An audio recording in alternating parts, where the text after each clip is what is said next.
정말 우리 군대가 민병제 수준으로 전락을 했다. 저는 이게 참 어떻게 보면은 코미디 같기도 하고, 뭐 냉장고를 절도를 했다. 전자팔찌를 채워서 인신을 구속했다. 제 아내를 뭐 여단장으로 대화를 했다. 공감병을 GOP로 유배보냈다.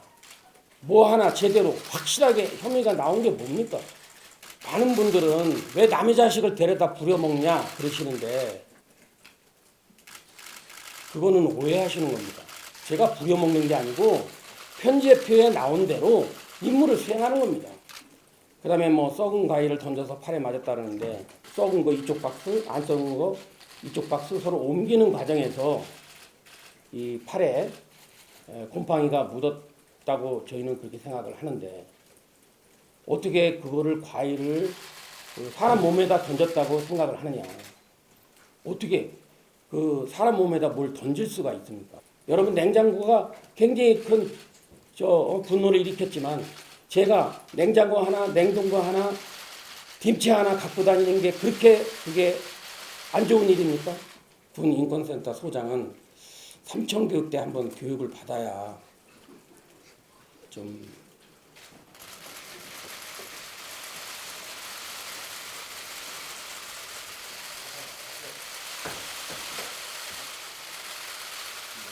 여러분 안녕하십니까? 월요일 아침 바쁘신 시간인데 이렇게 찾아와 주셔서 감사합니다. 지금 이제 세간에 저와 관한 얘기가 이제 많이 오고 가는데, 좋은 얘기도 있고 또 뭐 좀 사실과 다른 얘기도 있고 그래서 그 당사자로서 침묵을 지키는 것만이 능사가 아닌 것 같아서 여러분들을 이렇게 만나게 됐습니다. 뭐 공지는 기자회견이라고 나갔지만은 뭐 기자회견이라기보다는 기자 간담회로 이렇게 이해를 해주셨으면 좋겠습니다. 제가 뭐 정치 일선에 현실 정치에 참여하려고 했던 동기는 여러분들 다 공감하시겠지만, 지금 국민들 대다수가 이 나라가 기울어지고 있고 이 나라를 바로 세워야 한다는 그런 절박감에서 출발하는 것이 맞습니다. 그리고 또 두 번째 요인은 지금 현역 장교들이 여러 경로를 통해서 저에게 보내주는 메시지가, 지금 군대가 이런 식으로 가다가는 정말 전쟁을 수행할 수 없는 군대가 될 것 같다는 그런 생각과 함께, 정말 우리 군대가 민병제 수준으로 전락을 했다. 현역들이 목소리를 내기 어려우니까 정말 박 대장님께서 역할을 해주셨으면 좋겠다 하는 그러한 많은 요구가 있었습니다. 저는 이렇게 고개 숙인 현역 장교들의 모습을 외면할 수가 없기 때문에 제가 정치 일선에 나서기로 한 것입니다. 지금 다른 기관은 몰라도 대한민국의 이 군대만큼은, 다른 기관은 흔들려도 군대만큼 제자리에서 제 몫을 수행해야만 합니다. 그런데 지금 현재의 현상은 이 평화는, 튼튼한 안보를 전제로 해야 되는데, 안보를 희생해서 평화를 구걸하겠다는 이러한 행위는 절대로 용납될 수 없는 사항이라고 저는 생각합니다. 지금 대한민국 군대가 불과 2년 전만 해도 세계 최강의 군대였습니다. 그래서 동맹군인 미군들도 우리 한국군과 함께하는 것을 자랑스러워하고, 또 범지구적인 투사 능력을 갖고 있는 미군과 정예 한국군이 합쳐진 한미연합군은 세계 최강의 군대라고 이렇게 명성을 얻어왔습니다. 그리고 일본 자위대는 한 발짝이라도 한국군에게 따라잡으려고 노력을 했던 것도 사실입니다. 이런 강군이 2년 반 만에 스스로 민병대라고 한탄할 정도로 전락했다는 것은, 이것은 정말 가슴 아픈 일입니다. 지금 우리 군이 지휘권이 너무나 약화되고 또 대적과는 흔들리고 행동의 자유가 전혀 없다는 겁니다. 그래서 제가 그 원인을 한번 생각을 해보니까 딱 두 가지 단어로 요약할 수가 있습니다. 하나는 평화, 두 번째는 인권입니다. 지금 이 정부가 군대에게 평화를 지속적으로 주입하다 보니까 전쟁을 잊은 군대가 됐습니다. 평화는 만들어가는 게 중요하다고 강조하지만 사실 만드는 것은 외교입니다. 우리 군대는 평화가 실패했을 때 그때를 대비하는 게 우리 군대입니다.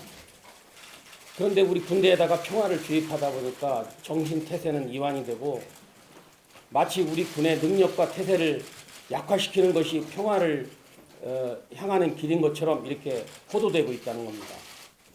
정치권에서는 그럼 전쟁하자는 거냐? 이런 무책임한 발언을 하고 있습니다. 군 통수권자가 좋은 전쟁보다는 나쁜 평화가 낫다. 군대를 향해서 이런 얘기를 하고 있습니다. 이렇게 패배주의적인 발언이 거듭되는 동안 우리 군대는 전쟁을 잊은 군대가 되었다는 겁니다. 그것은 마치 짠맛을 잃은 소금과 같습니다. 여러분 성경에 보면 소금이 짠맛을 잃으면 어디다 쓰리요? 마찬가지입니다. 전쟁을 잊은 군대를 어디다 쓰겠습니까? 두 번째는 인권입니다. 군대의 특성을 무시한 그런 인권이 무분별하게 군대에 들어와가지고 이 지휘권을 행사할 수가 없는 수준까지 도달하게 됐습니다. 모름지기 군대라는 것은 불합리한 것도 합리적으로 받아들이고 그것을 신념화해서 행동하는 게 리더십의 모토입니다. 지금 제가 들은 가장 가슴 아픈 얘기는 어떤 일개소대가 작업을 하러 나갔는데 17시 일과 종료가 되면 병사들은 자동적으로 네모반으로 들어가고 소대장과 선임하사들이 남아서 뒷정리를 한다는 겁니다. 이런 군대가 어떻게 전쟁을 수행할 수 있겠습니까? 불과 2년 전만 해도 강군이었던 우리 군대가 이렇게 민병대로 전락한 것은 저는 가장 큰 책임은 국군 통수권자에게 있다고 생각을 합니다. 그러나 지금 대한민국에는 대통령은 보이지만 군 통수권자는 보이지 않고 있습니다. 저의 임무는 군 통수권자를 찾아서 자기의 임무를 확실히 수행하도록 하는 것, 거기에서 제 역할을 하려고 하는 겁니다. 저를 정치 현장으로 불러들인 것은 황교안 대표가 아닙니다. 문재인 대통령입니다. 저는 그 말씀을 먼저 드리고 싶습니다. 다음 이제 두 번째는 저의 지금 진행 중인 재판에 관해서 말씀을 드리겠습니다. 저는 2017년 8월 9일 날 제2작전사령관에서 물러난 순간 민간인 신분이 되었습니다. 대장이 보직이 없으면 자동 전역된다는 군인사법 20조 3항은 군에서 연간장교 이상이면 누구나 아는 사항입니다. 20조 3항 조항까지는 모르더라도. 그런데 이 정부는 강제로 저를 현역 신분을 유지시켜서 군에서, 군 검찰에서 수사하고 군 영창에 구속하고 군사법원에 기소를 하였습니다. 이것은 민간인은 군사법원에 세울 수 없다는 헌법 27조를 정면으로 위반한 겁니다. 그리고 육군 대장을 포승줄로 묶어서 군사법원에 세움으로써 그것을 적폐청산의 상징으로 이용하려고 했던 겁니다. 이런 어마어마한 사법농단을 국민들은 공감병 갑질이라는 선전선동에 묻혀서 제대로 볼 수가 없었습니다. 그리고 정치권과 언론도 다 외면했습니다. 지금도 외면하고 있습니다. 그래도 그나마 제가 그러한 와중에서도 많은 그 도움을 주고 관심을 표명하신 분들께 특별히 감사를 드립니다.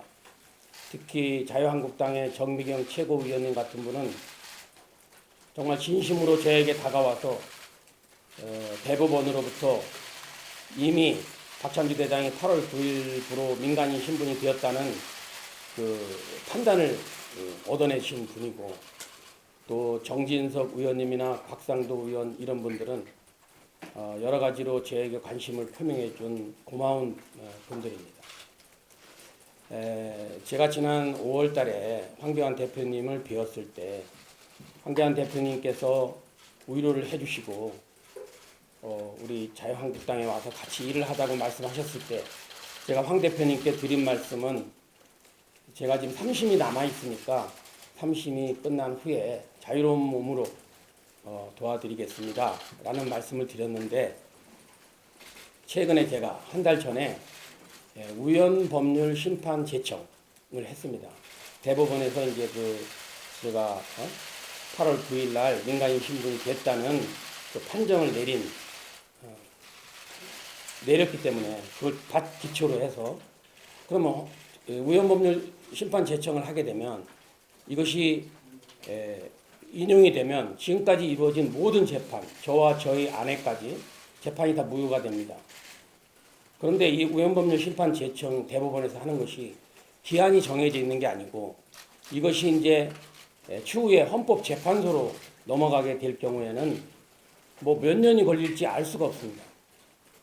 또 어떤 분들은 뭐 5년이 걸리는 경우도 있다고 그러고, 그렇다면 저에게는 국가를 위해서 헌신할 수 있는 기회를 놓치기 때문에 제가 그 우연법률 심판 제청을 하게 됐다는 사실과 또 그런 내용들을 대표님께도 말씀을 드렸습니다.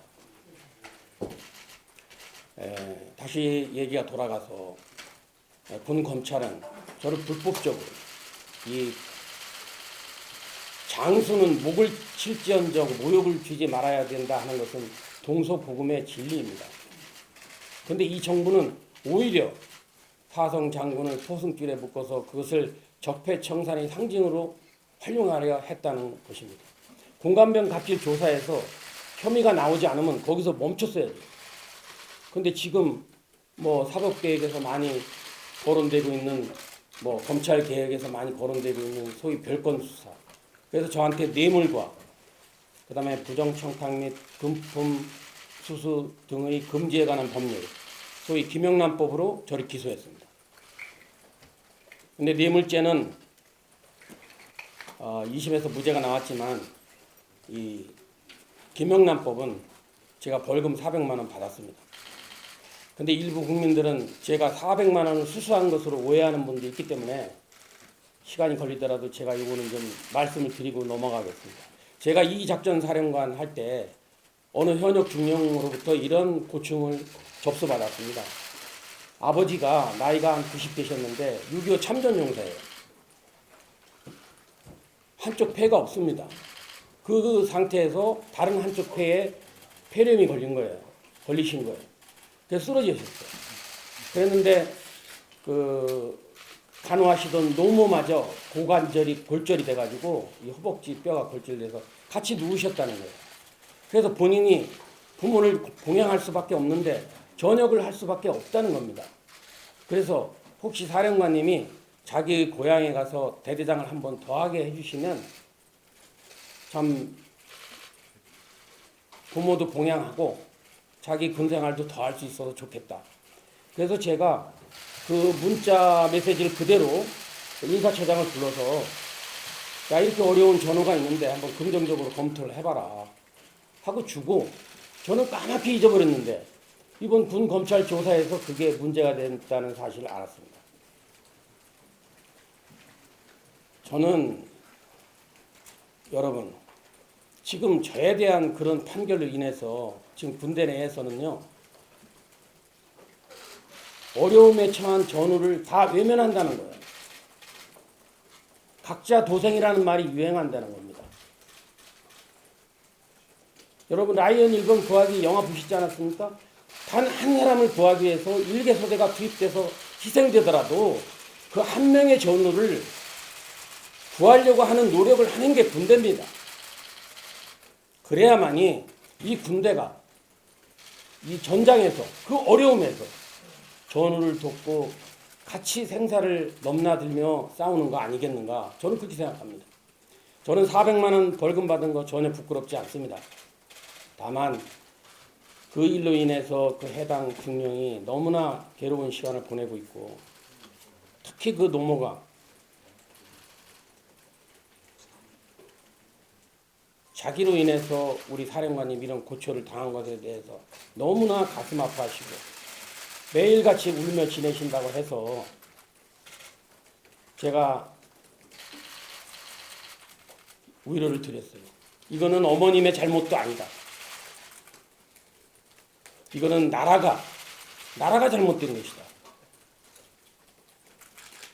힘내시라고 제가 이렇게 말씀을 드렸습니다. 하여튼 저는 이게 참 어떻게 보면은 코미디 같기도 하고 참 슬픈 코미디라는 그런 생각을 갖습니다.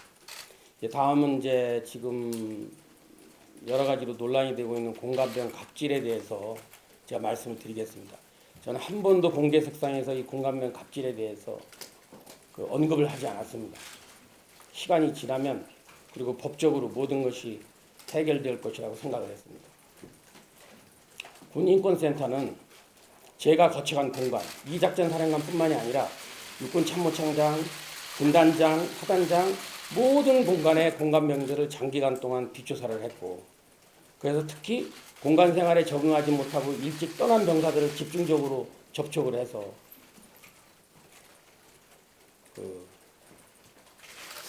나타난 현상들을 전부 침대에 봉쇄하고 왜곡해가지고 언론에다가 무차별적으로 뿌려댔습니다.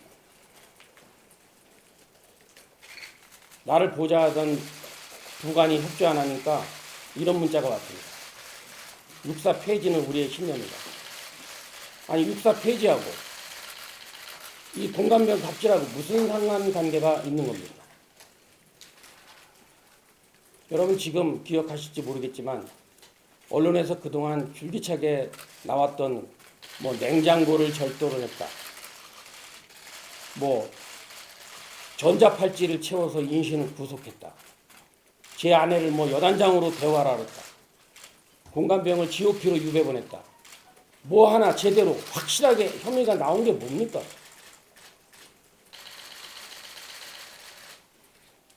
GOP 유배 보냈다는 것은 제가 공감병들을 보니까 이 공감병들이 매일 공간에서만 있고, 저희 가족은 뭐 서울서 왔다 갔다 이중살림 하지만 제가 출근하고 없으면 사실 지루할 수도 있지 않습니까?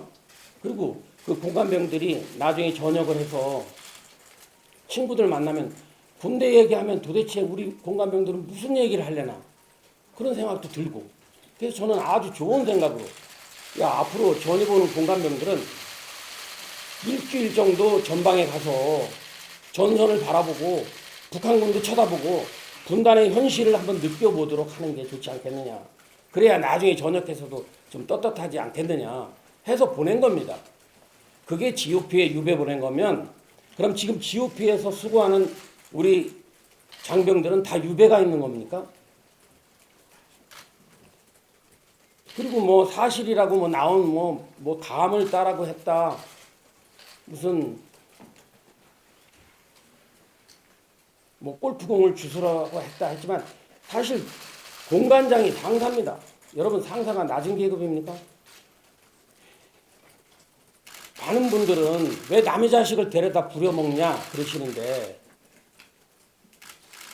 그거는 오해하시는 겁니다.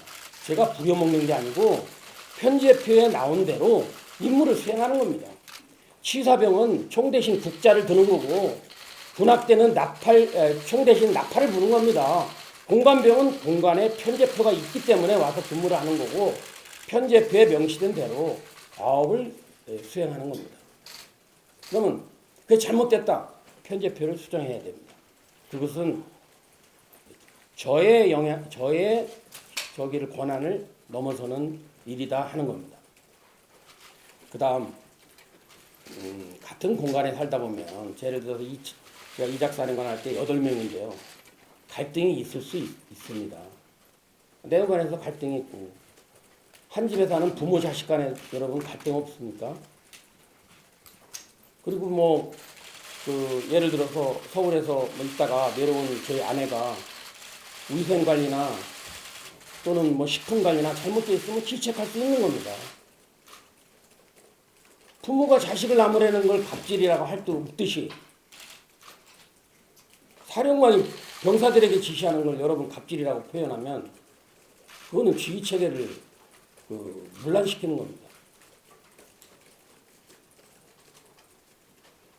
그리고 여러분 공간의 의미에 대해서요 다시 생각해 봐야 돼요.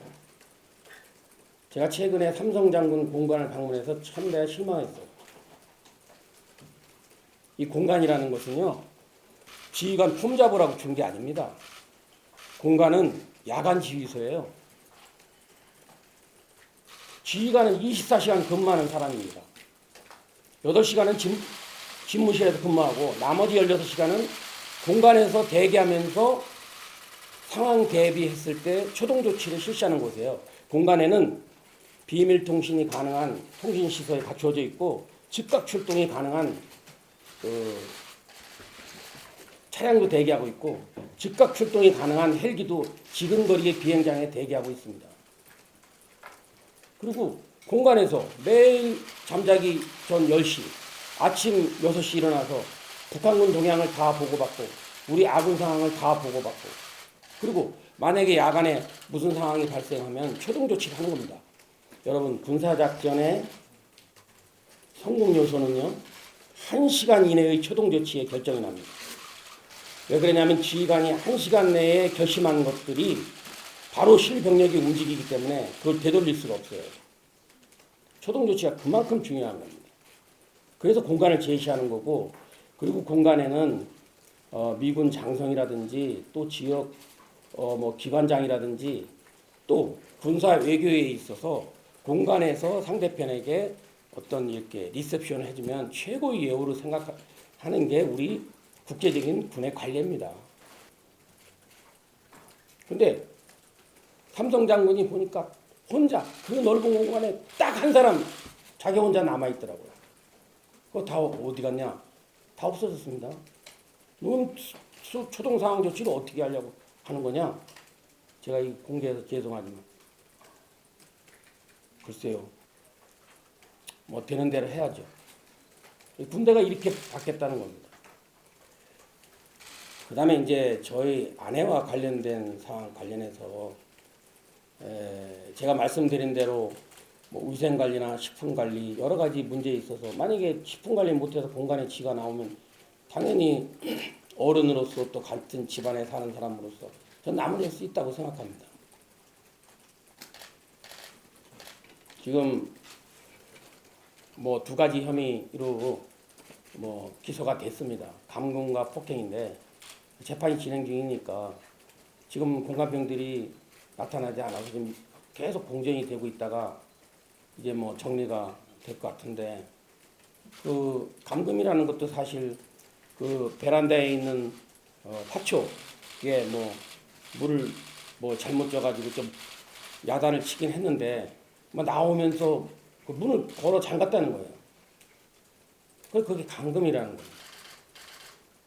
근데 그 냉해를 뭐 얼어 죽을 뻔했다는데 그 제가 이작사령관에서 떠난 것은 9월 초기 때문에 또 해당 병사도 8월 말에 그 공간 생활이 좀 어려워서 복귀를 시켰기 때문에 뭐 진술이 맞지 않고 베란다에서 어떻게 나왔는지 어떻게 나왔는지를 좀 설명해야 되는데 그것도 명확하지 않고 그다음에 뭐 썩은 과일을 던져서 팔에 맞았다는데 이거 뭐 정확한 확실한 기억은 나지 않지만 저희 가족이 서울에 있다가 내려와 보니까 과일이 다 썩어 있더라는 거예요. 한라봉이. 그러면 이럴 경우에는 이거를 빨리 간부식당으로 보내든가 집무실로 보내서 소비를 시켰어야 되는데 그렇지 못하고 다 썩어 있으니까 저희 가족이 좀 질책을 한 거는 맞는 것 같습니다. 그래서 같이 앉아가지고 그거를 이쪽 썩은 거 이쪽 박스, 안 썩은 거 이쪽 박스 서로 옮기는 과정에서 이 팔에 곰팡이가 묻었다고 저희는 그렇게 생각을 하는데 어떻게 그거를 과일을 사람 몸에다 던졌다고 생각을 하느냐. 어떻게 그 사람 몸에다 뭘 던질 수가 있습니까? 그러면은 이러한 사실들은 있다면은 실제 헌병 기무 감찰에서 그거 파악 다 됩니다. 지휘관은 어항 속의 물고기 같이 전부 들여다보고 있습니다. 그리고 전투복에 곰팡이가 이 저 과일에 그게 묻었다는데 저의 가족은 공관병이 전투복 입은 모습을 한 번도 본 적이 없다는 겁니다. 실제 그렇습니다. 공간에서 전투복 입고 생활하는 게 아닌 게. 그러니까 이렇게 서로 맞지 않는 진술들이 있고 이게 마치 무슨 성추행 사건 같이 일방적인 피해자의 진술이기 때문에 저희들도 사실은 굉장히 곤혹스럽습니다. 그래서 이 문제는 제가 여기서 더 따지는 것보다는 이제 재판 진행 경과를 보고 판단을 하시는 것이 저는 좋겠다 이렇게 생각을 하고 제가 저희 아내를 두둔하는 것이 아니라 정말 우리 공감병들을 사랑으로 감쌌습니다. 물론 위생관리, 식품관리 잘못했을 때 야단도 쳤습니다. 그렇지만 제가 기억하는 거는 저와 함께 외식을 하고 나가면은 꼭 들어올 때 공감병들 좀 뭘 갖다 줘야 되지 않느냐 해서 맘스터치에 가서 뭘 사갖고 오고 항상 먹을 거를 갖고 오고 배려하고 또 공감병 생일 때는 제가 또 다 데리고 나가서 KFC에 가서 파티도 해주고 소문이 나가지고 다른 공감병들이 참 부럽다. 이거 사령관님 너무 하시는 거 아닙니까? 그 공감병한테 너무 잘해주시는 거 아닙니까? 하는 그런 얘기를 들은 적도 있습니다. 그리고 제가 이렇게 미주알 포주알 얘기하는 게 참 제가 가슴이 아픕니다만은 저희 아들도 사실은 군대 가서요 폭행당해서 하반신이 마비됐었어요. 그때 저도 참 참담했지만 어머니인 저의 아내는 어떻겠습니까? 그런 어머니가 누구를 폭행하고 누구를 감금을 하고 이런 일을 하겠느냐 하는 겁니다. 저는 군인권센터가 인권을 위해서 노력하는지는 모르겠으나 정말 우리 군의 순기능보다 역기능이 크다고 저는 생각을 합니다. 저는 군인권센터 활동을 중지하고 해체할 것을 촉구합니다. 저는 임태훈 소장을 무고죄와 허위사실 유포에 의한 명예훼손으로 고소할 예정입니다. 저도 여러분 제가 지금 기억나는 거는 그때 2017년 7월 30일부터 보도자료를 하루에 한 건씩 6개인가를 배포했어요. 그 중에 하나가 제목이 뭔지 아십니까? 냉장고 절도범 박찬주 대장 군용물 절도범으로 구속하라. 어떻게 현역 육군 대장을 군용물 절도범이라고 특정을 합니까? 사실 확인도 안 하고. 제가 어떤 병사가 비슷한 뭘 아마 군인권센터에서는 자기는 취재원이 있다고 하겠지만 제가 이제 앞으로 검찰 조사에서 밝혀지면 여러분 취재원 없습니다. 가져가는 걸 보기만 했다 이런 진술을 받았어요. 그거는 제 개인 냉장고 세대입니다. 냉장고 하나, 냉동고 하나, 김치 하나. 여러분 냉장고가 굉장히 큰 분노를 일으켰지만 제가 냉장고 하나, 냉동고 하나, 김치 하나 갖고 다니는 게 그게 안 좋은 일입니까?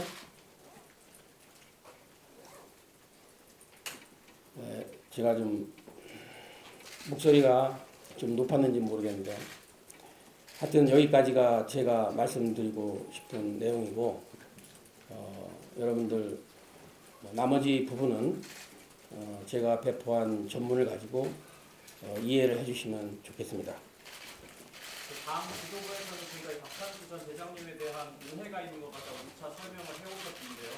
오늘 회견을 하시는 게 그 오해를 풀기 위한 자리로 보이는데 오늘 기자회견에서 황교안 대표님 당 지도부에 요청이 있었는지 없었습니다. 요청 없었고 이건 자연인 박찬주의 이름으로 제 독단으로 장소와 시간, 내용을 결정한 것이고 다만 예의가 있는 거기 때문에 제가 보고는 드렸습니다. 이러한 그러니까 내용을 드린 게 아니라 제와 관련된 문제들을 해명하기 위해서 제가 이 기자회견을 하겠습니다. 답변은 좋다. 그는 결정을 존중한다. 이렇게 제가 답변을 받았습니다. 그 답변이 황교안 대표께 말씀을 드린 것으로 들으시죠? 네.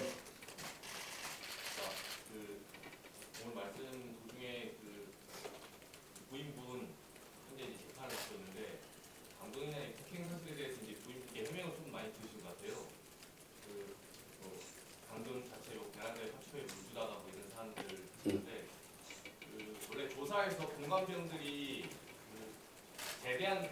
대장님들이 증언했던 것 중에 그 대장님 전 대장님 아드님이 휴가 나오셨을 때 설거지, 빨래, 잔심부름 이런 걸 했었다 이런 증언이 있었는데 혹시 이 부분에 대해서는 부인분께서 뭐 해명이나 설명을 못하셨나요?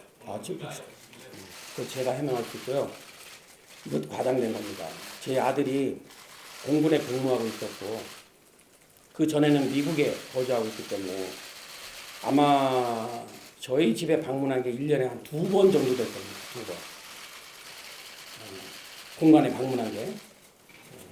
그리고 그때 당시에 빨래는 항상 구분되어 있습니다. 제 빨래와 가족 빨래가 구분되어 있고 제 빨래는 규정에 따라 전투복과 모든 빨래를 물론 세탁기가 하는 거지만 공간병이 담당하고 나머지 가족 빨래는 저희 가족이 담당합니다. 그런데 한 번인가 저희 아들이 휴가를 나왔다가 저희 아내가 없을 때 휴가를 나왔다가 그 빨래를 저희 바구니에 같이 군복이니까 담아놨던 것을 빨래를 했었다고 합니다. 그 다음 잔심부름을 했다 하는 것은 맞지 않습니다. 혹시라도 공간의 구조가 몰라서 예를 들면 냉장고가 어디 있습니까? 뭐 이런 걸 물어봤을 수는 있지만 뭐를 지시할 수 있는 위치에 있는 건 아닙니다.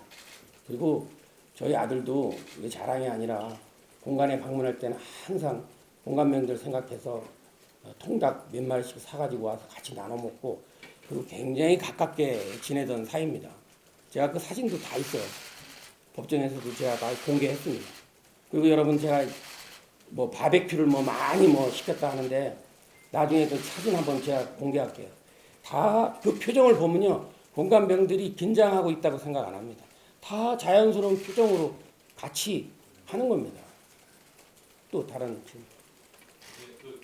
바비큐도 말씀하셨는데 그게 그 공감병 증언 중에 아드님 친구들하고 중간에 와서 맞습니다. 파티를 한 적이 있는 거죠? 예, 한 번 있어요. 있어요. 그런데 그 아들 친구들이 이제 공군 병사들입니다. 왔는데 거기에 이제 여자 친구들도 왔어요. 여자 친구가 아니라 이제 여자도 포함되어 있었어요. 그래서 이제 우리는 해외 출장을 갔었고 그 기간에 한 번 있었는데 그것도 사진이 있는데 다 같이 우리 공감병들하고 같이 바베큐를 한 겁니다. 같이 도와가면서. 물론 여기에서 사는 사람이 더 주도적으로 많이 했겠죠. 불을 피운다든가 뭐. 그러나 그 음식은 내가 다 장만해줬고 나중에 제가 알기로는 거기 온 여자애들하고 또 우리 공감병들하고 같이 친해져 가지고 서로 또 이렇게 소통도 하고 이렇게 지냈던 겁니다. 여러분 그 정도입니다. 그 이상은 아닙니다. 그리고 한 번 있었던 일이고. 대장님 저기 혹시 그 영입 이제 명단에 오르셨다가 1차 명단 발표에서 보류가 됐는데 그 과정에서 뭐 조경태 최고위원이라든지 최고위원분들 반대가 좀 뭐 대다수였다, 영입 취소해야 된다 이런 건의까지 그렇게 올라왔던 걸로 아는데요. 그 부분은 좀 어떻게 받아들이십니까? 저는 이제 사실은 그때 마산에 제가 종교 강연이 있어서 내려가는 길에 보니까 뭐 그런 뉴스들이 나오더라고요. 뭐 최고위원들이 뭐 이렇게 뭐라 그러지? 동의하지 않는다 뭐 이런 얘기들을 그래서 뭐 제가 기분이 좋을 리는 없죠. 그래서 뭐 그렇게까지 생각한다면 제가 당 대표님께 부담을 드리면 안 되지 않습니까? 당 대표님께 전화 드려서 저를 저기 생각하지 마시고 부담 없이 결정하시라고 꼭 이번에 포함이 안 돼도 저는 상관이 없습니다. 이렇게 말씀을 드렸고요. 그리고 최고위원님들이 그런 말씀을 하시는 거는 저는 뭐 충분히 그 의견을 제시할 수 있다고 생각합니다. 다 견해가 다르니까. 뭐 그러나 뭐 한간에 나온 그것은 최고위원들이 반기를 들었다 뭐 이런 내용들은 그 당 내부의 의사결정 체계이기 때문에 제가 뭐 말씀드릴 필요는 없을 것 같습니다. 그러나 저는 한마디 드리고 싶은 것은 뭐 혹시 제가 잊어버릴까봐 질문이 안 나오고 잊어버릴까봐 말씀드리는데 여러분 30대가 반감을 저에 대해서 갖고 있다 하는데 그거는 이제 공감병 갑질이라는 거에 성격에 대해서 제가 이제 앞으로는 이제 적극적으로 좀 설명도 좀 드리고 해서 해소할 일이기도 하지만 저는 지금 20, 30대로부터 많은 응원을 받고 있습니다.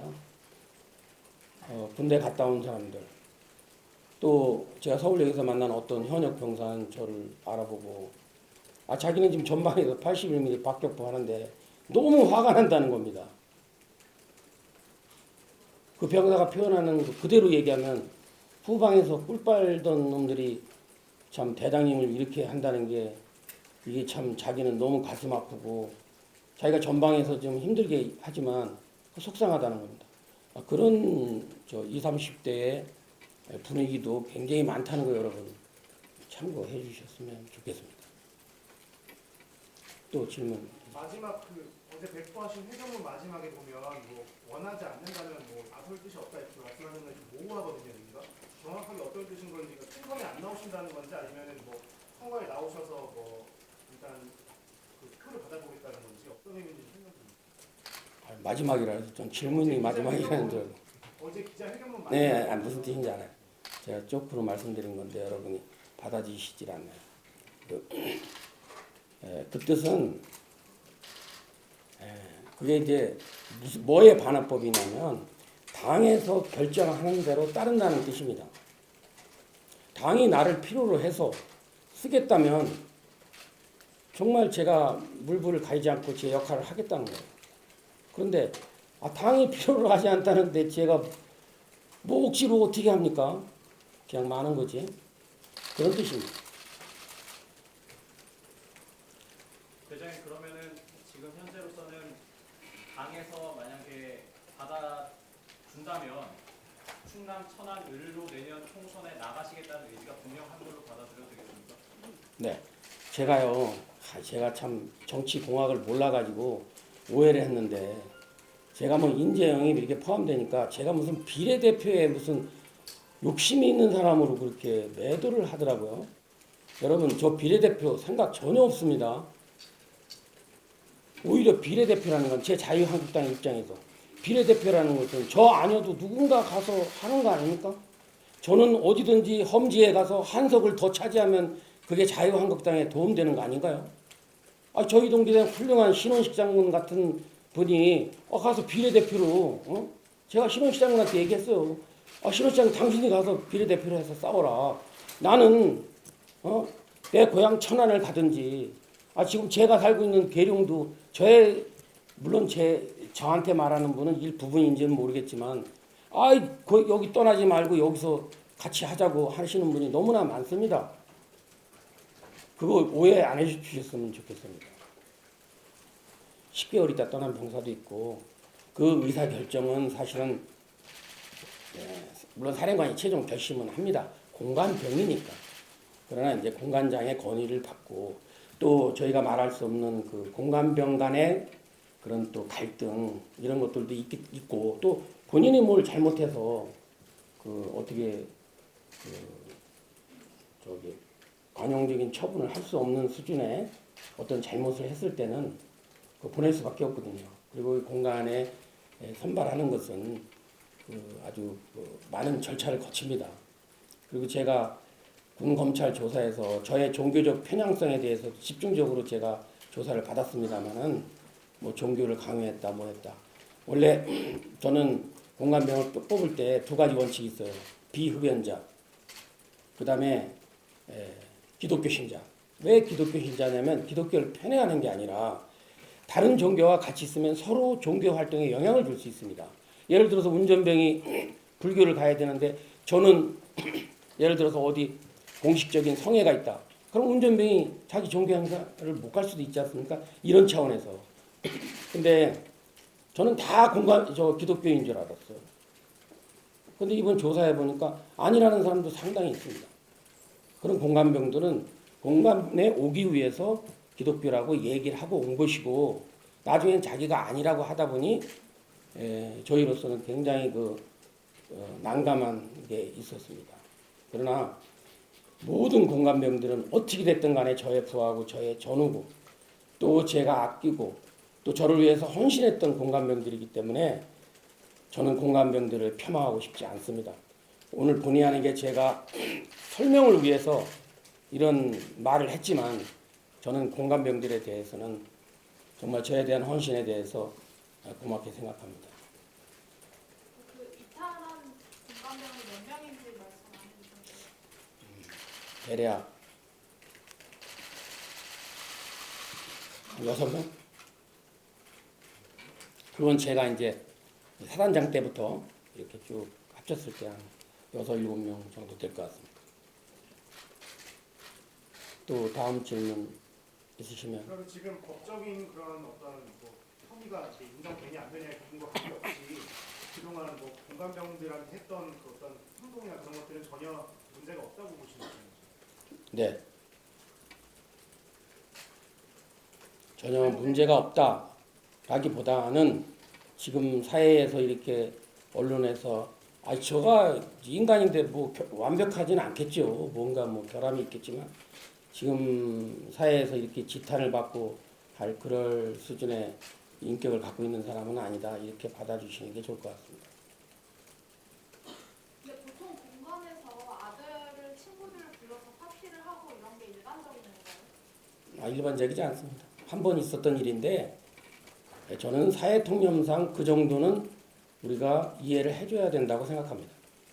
공감병들이 일방적으로 서빙한 것도 아니고 같이 파티를 한 건데 저는 군인권센터가 이렇게 병사들을 해서 사령관을 모함한다는 것은 저는 이건 군의 위계 질서를 위해서도 바람직하지 않은 일이라고 생각하고 저는 마치 연상되는 게 공산주의자들이 유치원 때부터 자녀들 교육시켜서 너희 아버지가 잘못하면 너희 아버지가 김일성이 욕하면 그 신고를 해라 하는 식으로 해서 인륜을 파괴하는 거하고 뭐가 다르겠습니까? 이런 식의 접근은 이거는 아주 그 의도가 불순하고 도대체 무엇을 위해서 하는 거냐? 정말 인권을 위해서 하는 거냐? 아니면 어떤 정치적 목적을 위해서 이런 일들을 벌이는 거냐? 저는 의문을 갖고 있습니다. 제가 신뢰되는 말씀인지 모르지만 군 인권센터 소장은 삼청교육 때 한번 교육을 받아야 좀 되지 않는 사람인가 이런 생각도 갖고 있습니다. 그리고 군대를 갔다 오지 않은 사람이 군대에 대해서 재단하고 이렇게 앞에 나가서 군대를 무력화시키는 거에 대해서 저는 정말 참 분개하지 않을 수 없고 또 여기에 동조하는 정치인들도 저는 각성해야 된다고 생각합니다. 군을 위한다면 그렇게 해서는 안 됩니다. 그렇게 됐기 때문에 지금 세계 최고의 강군이 민병대가 된 겁니다. 그 책임을 누가 질 겁니까? 군을 생각해야 되지 않겠습니까?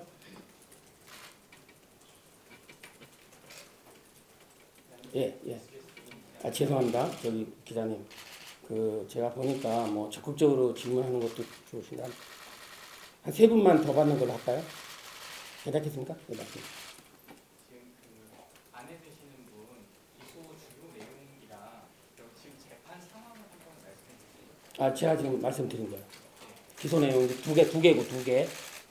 그리고 재판은 지금 공감병이 법정에 나오질 않아서 계속 공전이 되어 있었고 또 어떤 사람들은 제가 뭐 공감병을 뭐 합의하라고 종용하고 다녔다 이렇게 뭐 정확히 내가 누군지 모르겠는데 뭐 이렇게 군인권센터에서 발표한 것 같은데 저는 전혀 관여한 거 없고 제가 사후에 인지한 거는 이제 그 공감병이 이제 누가 누구냐 이게 잘 모르잖아요. 세상 사람도 모르고 근데 이제 아름아름 이렇게 알게 된 그 공감병의 주변 사람이 지인이 안타까운 마음에 너 이렇게 하면 안 되지 않느냐 하는 뭐 이렇게 뭐랄까 조언이 있었던 것으로 이렇게 알고 있습니다.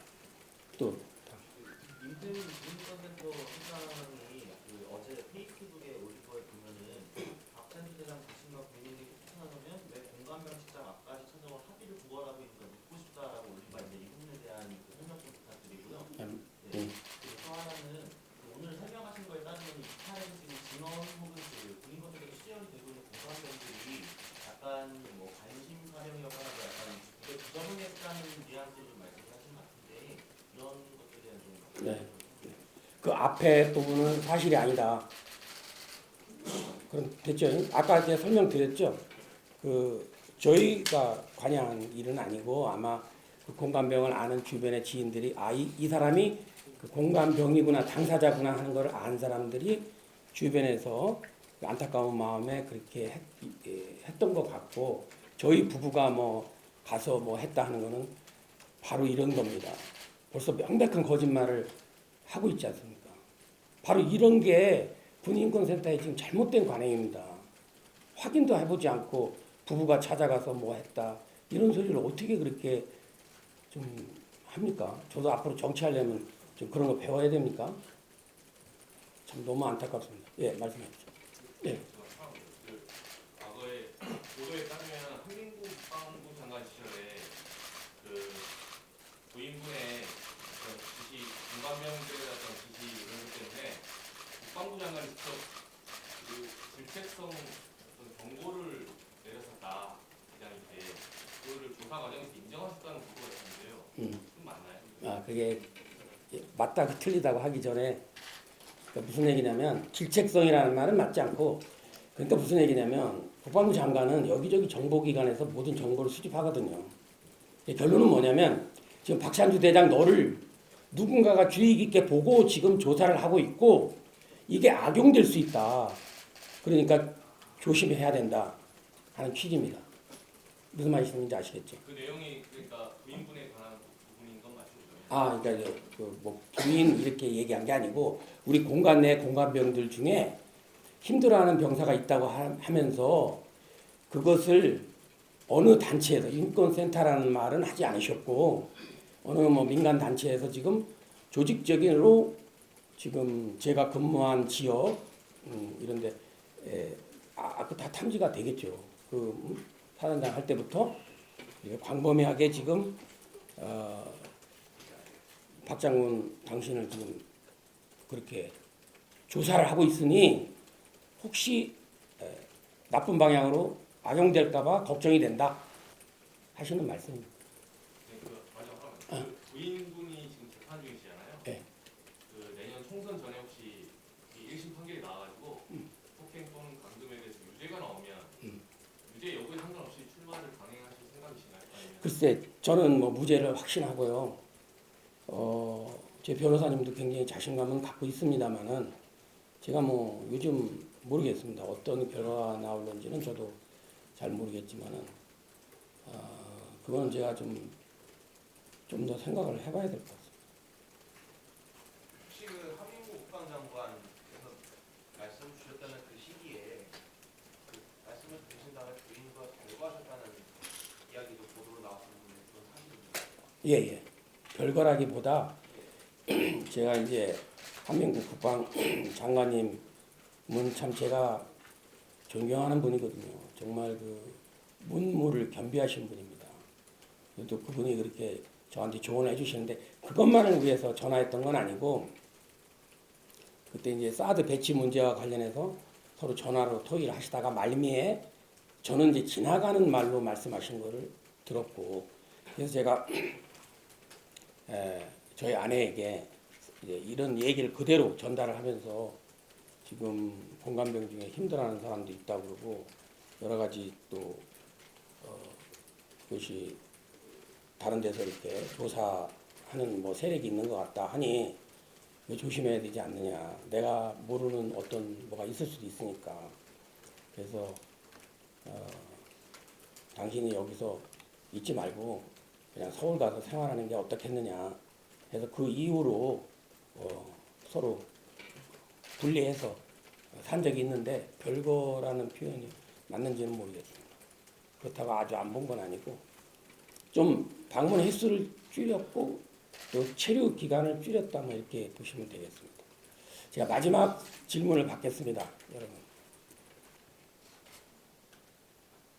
네, 저는 황교안 대표님 좋아하고 존경하고 또 여러 가지 어려운 여건하에서 또 이렇게 당을 이끌어가고 하시는데 굉장히 노고가 많으시다는 생각이 들고 이거는 뭐 황교안 대표님에 대한 맹목적인 그게 아니라 당 대표시니까 우리는 호불호를 떠나서 당 대표님을 중심으로 우리끼리 서로 건전한 비판을 통한 개선은 바람직하지만 그것이 당에 상처를 준다든가 하는 것으로 이렇게 오바되는 것은 바람직하지 않다는 생각을 갖습니다. 아마 지금 대표님이 황 대표님이 아니시더라도 저는 똑같은 생각을 가질 것이고 끝내겠습니다. 네 감사합니다 여러분 고맙습니다.